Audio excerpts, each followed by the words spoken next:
بسم اللہ الرحمن الرحیم۔ رمضان المبارک کا مہینہ چل رہا ہے۔ اللہ کے رسول علیہ الصلاۃ والسلام نے رمضان المبارک کی بہت ساری فضیلتیں اپنے فرامین سے اپنی امت کو بتائی ہیں، تاکہ انسان ان فضیلتوں کو دیکھ کر ایک ایک پل سمیٹ کر گزارے۔ اللہ کے رسول علیہ الصلاۃ والسلام نے فرمایا کہ رمضان میں جہنم کے دروازے بند کر دیے جاتے ہیں اور رمضان المبارک میں جنت کے دروازے کھول دیے جاتے ہیں، اور رمضان میں شیاطین قید کر دیے جاتے ہیں، اور اس مہینے میں فرشتہ پکار کر یہ کہتا ہے کہ اے خیر کو طلب کرنے والے، اے نیکی کا ارادہ کرنے والے، تو خوشخبری حاصل کر اور آگے بڑھ، اور اے شر کو طلب کرنے والے اور اے گناہ کا ارادہ کرنے والے، تو رک جا۔ یہ سلسلہ اس وقت تک جاری رہتا ہے یہاں تک کہ رمضان شریف ختم ہو جائے۔ تو آپ دیکھیں کہ کتنا پیارا مہینہ ہے کہ دوزخ کے مکمل دروازے بند ہیں اور جنت کے کھلے ہیں، اور فرشتہ آخری روزے تک یہ اعلان کرتا چلا جائے گا اور کر رہا ہے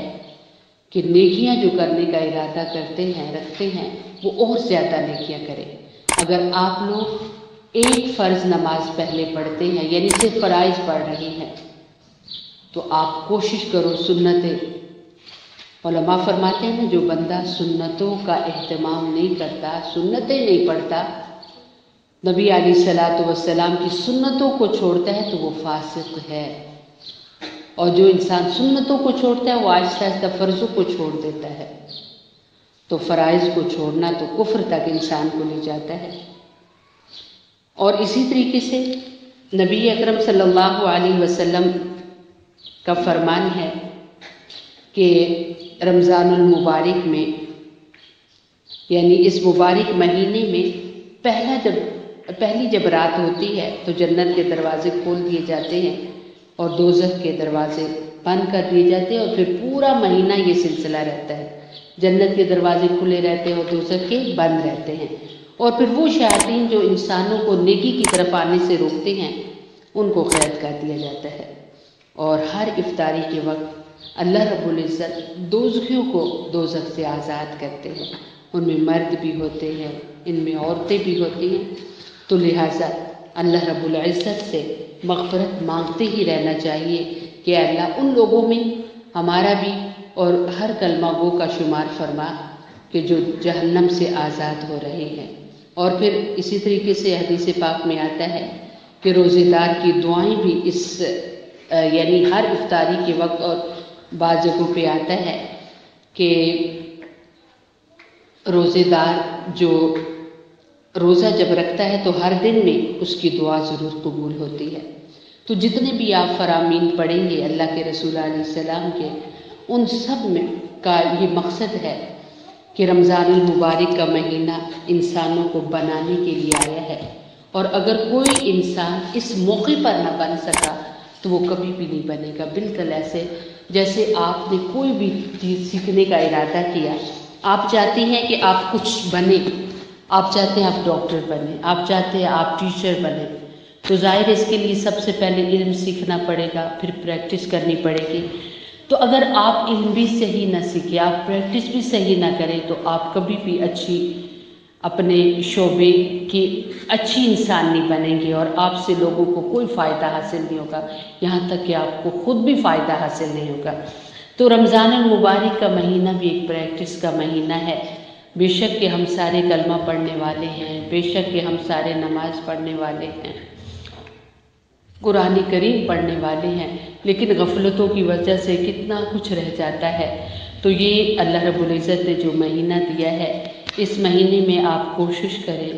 کہ جو آپ کی چھوٹی نمازیں ہیں آپ ان کو ادا کریں۔ علماء یہاں تک فرماتے ہیں کہ جو بندہ اپنی چھوٹی ہوئی نمازیں، جو آپ کی قضا نمازیں، ویسے جو پیریڈ کے دنوں میں نمازیں رہ جاتی ہیں وہ نمازیں جو ہے نا وہ تو معاف ہے، لیکن ویسی کوئی غفلت سے آپ بازار چلی گئی، آپ کسی فنکشن کو اٹینڈ کرنے چلی گئیں، آپ کی نمازیں قضا ہو گئی، آپ کسی سفر میں آپ نے نہیں نماز پڑھی، آپ کی رہ گئی، تو آپ کی نمازیں اب آپ کے اوپر ضروری ہیں کہ آپ ہر نماز کو ادا کرو، جتنی نمازیں آپ کی رہی ہیں۔ تو اگر رمضان المبارک میں آپ ادا کریں گے تو علماء فرماتے ہیں جو بندہ رمضان کے مہینے میں ادا کرے گا، قضا نمازوں کو لوٹائے گا، تو اس کی آئندہ رمضان تک کوئی نماز قضا نہیں ہوگی، یہ برکت ہوگی۔ ایسے ہی جو بندہ تلاوت کثرت سے کرے گا، قرآن کی تلاوت زیادہ رمضان میں کرے گا، تو آئندہ جو وہ مہینہ گزاریں گی تو اس میں آپ غور کر لیں۔ علماء فرماتے ہیں کہ اللہ تعالیٰ توفیق عطا کریں گے کہ آپ زیادہ سے زیادہ قرآن کی تلاوت کریں۔ آپ اگر رمضان المبارک کے مہینے میں ذکر کا زیادہ اہتمام کریں گی تو آئندہ سال تک آپ لوگوں کو اللہ توفیق دیتے رہیں گے کہ آپ ذکر و اذکار کریں۔ لیکن اگر آپ سستی کریں گی تو پھر آئندہ رمضان آنے تک اگر زندگی رہی تو آپ کو کسی کام میں بھی آگے نہیں بڑھ پائیں گی۔ تو یاد رکھو اللہ تعالیٰ نے اس دنیا میں ہمیں اس لیے بھیجا ہے، وَمَا خَلَقْتُ الْجِنَّ وَالْإِنسَ إِلَّا لِيَعْبُدُونِ، کہ اللہ رب العزت فرماتے ہیں کہ نہیں میں نے پیدا کیا جن و انس کو مگر اپنی عبادت کے لیے۔ تو کوئی بھی اچھا کام ہے وہ عبادت ہے، کوئی بھی برا کام ہے وہ گناہ ہے۔ تو یاد رکھو کوئی بھی آپ اچھا کام کریں گے تو وہ اچھائی آپ کی قبر تک ساتھ جائے گی، اور کوئی بھی برا آپ کام کرو گے تو وہ آپ کی برائی قبر تک ساتھ جائے گی۔ تو لہٰذا آج موقع ہے، آج زندگی ہے، توبہ کر لو۔ اللہ تزر وازرۃ وزر اخری، قبر میں جانے کے بعد کوئی رشتہ نہیں رہتا۔ آپ اگر کسی کی اولاد ہے، ماں باپ آپ کے ختم، آپ کا کوئی رشتہ نہیں ان سے۔ آپ کی اولاد ہے تو ان کا رشتہ آپ سے ختم، آپ بہن بھائی ہیں، آپ کے رشتے آپ سے ختم۔ یہ رشتے آخرت میں کامیاب ہونے کے بعد ملیں گے۔ اگر آپ اور آپ کے ماں باپ کامیاب ہو گئے تو جنت میں اکٹھے ہو جائیں گے، اگر ناکام ہو گئے تو دوزخ میں اکٹھے ہو جائیں گے۔ تو کوئی بھی آپ کا اچھا یا برا عمل ہے وہ آپ کے آخر تک ساتھ جائے گا۔ تو لہٰذا کوشش کرو رمضان المبارک کے مہینے کا ایک ایک پل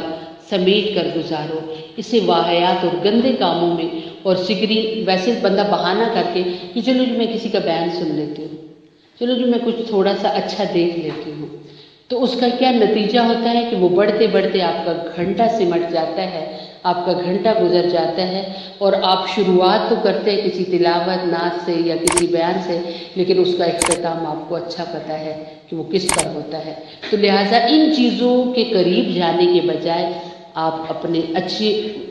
اس قیمتی وقت کو قیمتی بناؤ، اچھا بناؤ، تاکہ جب رمضان المبارک گزرے تو آپ ایک بہترین مسلمان بنو۔ اللہم اغفر لی امتی محمد صلی اللہ علیہ وسلم، اللہم ارحم لی امتی محمد صلی اللہ علیہ وسلم، اللہم اصلح لی امتی محمد صلی اللہ علیہ وسلم۔